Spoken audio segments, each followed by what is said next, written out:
El Centre Cultural Can Saurina de Montornès ha acollit aquest dimecres la inauguració de l'exposició col·lectiva de fotògrafs i fotògrafes de Montornès, una iniciativa que aquest any celebra la seva 21a edició.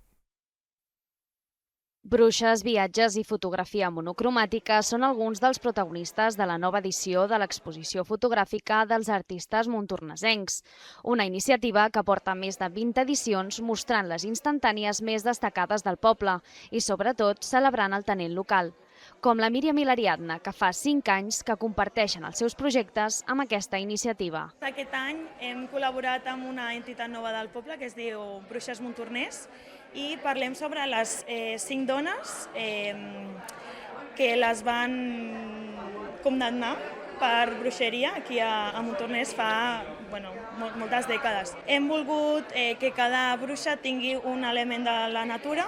Llavors, de les 5 només una és amb color, perquè de les 5 és l'única que van salvar. L'exposició aplega fotografies de més d'una desena de fotògrafs i fotògrafes de Montornès, que han pogut triar lliurement la temàtica de les seves obres. En Sergi, per exemple, ha optat per fotografies dels seus viatges, totes en blanc i negre. El blanc i negre em transmet una mica també l'essència de la fotografia, no? Perquè ara arriba un moment en què tot és en color, utilitzem el mòbil gairebé per tot. Bé, és també recuperar una mica l'essència del que és la fotografia i també per això vaig decidir fer-les en blanc i negre. Aquest any diria que som encara més que l'any passat, per exemple, i sempre és positiu doncs, que es vulguin sumar noves persones a aquesta exposició, que al final són persones que compartim una mateixa passió, que és la fotografia, i tothom qui vulgui participar doncs, és benvingut i benvinguda.